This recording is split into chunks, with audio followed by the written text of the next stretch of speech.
Picture this. You land on Mars. You step down the ladder. Dust floats around your boots like smoke.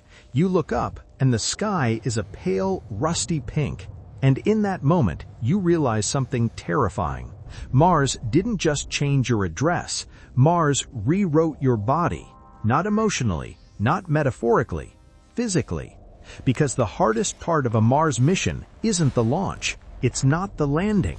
It's not the first night inside a habitat with 3 millimeters of wall between you and vacuum. The hardest part is this. After you adapt to Mars, Earth might become unlivable for you. And that's why for the first generation of Martian settlers, going back home may be less like a flight plan and more like a medical impossibility. When people talk about Mars, they picture a clean story. Go there, work for a year, plant a flag, come back. A heroic round trip. But Mars doesn't offer heroic. Mars offers trade-offs. Because your body isn't a passenger, it's the engine. And the engine was built for one specific world. A world that pulls on you at 1 G every second of your life. Your bones, your muscles, your heart, your blood vessels, even the way fluid sits behind your eyes. All of it was shaped by Earth's gravity like a mold. Remove that mold, and the shape changes. Let's start with the part nobody romanticizes. The trip to Mars is long. Months inside a small, sealed machine. No fresh air, no wind, no normal sleep, and most importantly, almost no gravity. Microgravity sounds fun for about 5 minutes, then biology starts collecting its debt. Here's what happens when gravity disappears. 1. Fluid shifts upward. On Earth, gravity keeps a lot of your fluids down in your legs. In microgravity, fluid drifts toward your head. Your face gets puffy, your legs get thinner, pressure changes inside your skull, and for many astronauts, the eyes don't like it. Some return with vision changes that can last months or longer. 2. Muscles start quitting. Your body is efficient. If it doesn't need to fight gravity to stand, it stops spending energy maintaining that strength. The big anti-gravity muscles in your legs and back weaken fast. Even with daily exercise, you don't keep everything. You just slow the loss. 3. Bones start dissolving. This is the one that should make you pause. Bone is living tissue. It constantly rebuilds itself. And it rebuilds in response to load, weight, impact, resistance. In microgravity, the body says, why are we carrying this heavy structure if we don't need it? So it begins pulling minerals out of bone. Calcium leaks into the bloodstream. Your skeleton becomes less dense. This isn't getting a little weaker. This is accelerated osteoporosis. And here's the cruel part. Some changes are slow to reverse. Some may never fully reverse. Now imagine you do all that for months, and then you arrive at Mars. People think Mars is the finish line. It's not. Mars is the next environment your body adapts to. Mars has gravity, but it's not Earth gravity. Mars is about 38% of Earth's gravity.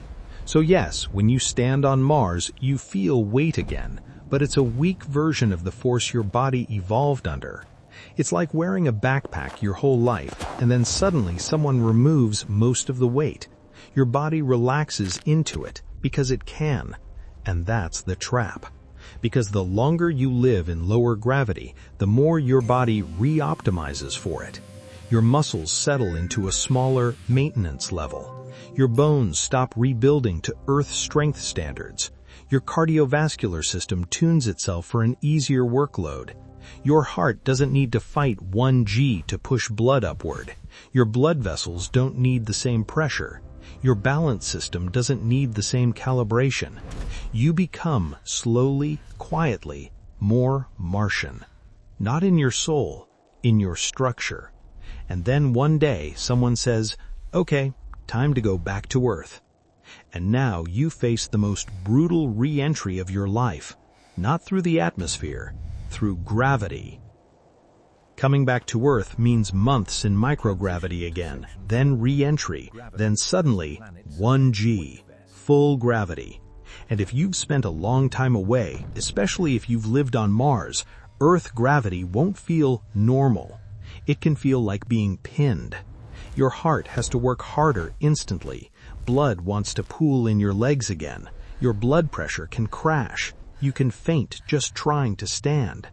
Your bones are now carrying loads they haven't carried in years.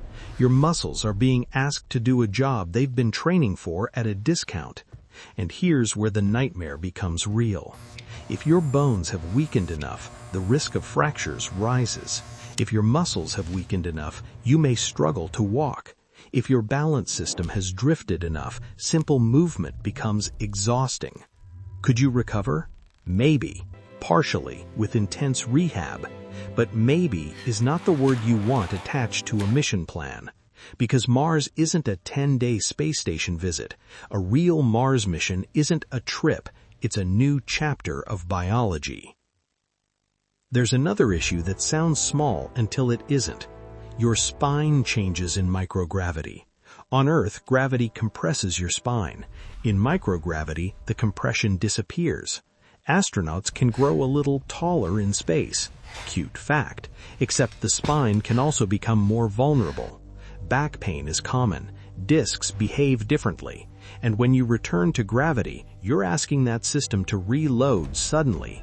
Now imagine doing that after years, not weeks, years. And remember, Mars gravity is not strong enough to fully train you for Earth again. So you're not just deconditioned from space, you're conditioned for Mars. Even if gravity didn't matter, Mars still has another problem: radiation. Earth protects you with a magnetic field and a thick atmosphere. Mars has a thin atmosphere and no global magnetic shield like Earth's does. So, on the way to Mars and on the surface, your body takes more radiation than it was designed for. That raises long-term risks: cancer risk, potential cardiovascular damage, possible effects on the nervous system. And the cruel logic is this: the longer you stay on Mars to build a colony, the more radiation you accumulate. Meaning, the longer your new life lasts, the more your old life back on Earth becomes medically risky. Now add the human factor. Even on Mars, Earth isn't home in the usual sense. Communication has delay. At certain times, messages take many minutes to cross the gap. No real-time conversation. No instant support. No, we'll send help tomorrow. If something goes wrong medically, you can't be evacuated like a patient. You are the hospital. And if you spend years adapting to Mars, your mind adapts too. Your sense of normal changes. Your identity changes. Your social world becomes that small colony. So even if Earth return is physically possible, it may become psychologically alien. You left a planet, but the planet also left you. People love arguing about rockets. We can build a vehicle that can return. And sure, engineering can solve a lot. But the real argument is, can we return the human? Because returning a spacecraft is not the same as returning a person who can live normally afterward. A Mars mission is not one problem. It's a stack of problems that multiply. Long transit time, microgravity exposure, partial gravity adaptation, radiation exposure, isolation, limited medical support, aging, wear and tear. And then you ask the body to do the one thing it hates most: switch environments again. Okay, so is it truly impossible? Not necessarily. But not impossible is not the same as safe.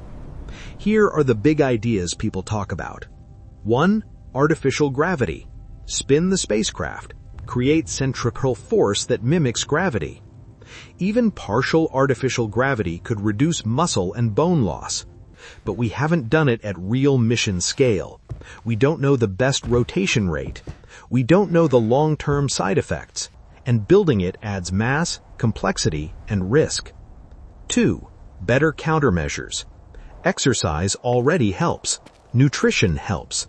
Medications that protect bone might help. Mechanical suits that load the body might help. But again, we don't have a dataset for years in partial gravity. 3. A gravity bridge.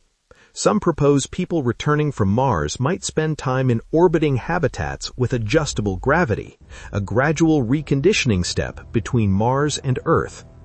In other words, you might not return directly to Earth.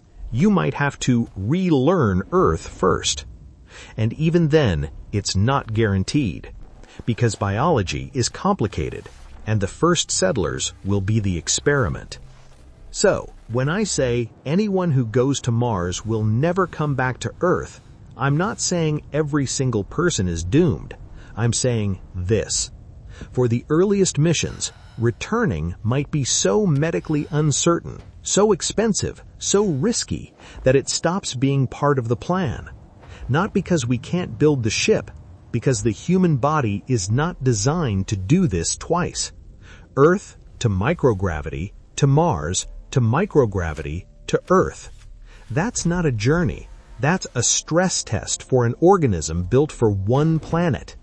And if you stay on Mars long enough, your body may become so adapted to lower gravity that Earth becomes the hostile world. So here's the question that matters. If you were offered a seat on the first real Mars colony, food, shelter, purpose, history, but you were told one honest truth, there is a strong chance you will never live on Earth again, would you still go? Because that might be the real face of Mars colonization. Not a mission, not a visit, a migration. The first humans on Mars may not be explorers who come home. They may be the first voluntary exiles of the space age, people who trade Earth itself for the future. If this made you think, leave a comment. Would you take the one-way ticket? And if you want more stories about the real future, beautiful, brutal, and honest, subscribe to Beyond 2200, because the next frontier isn't just rockets. It's what it costs to stop being an Earth creature.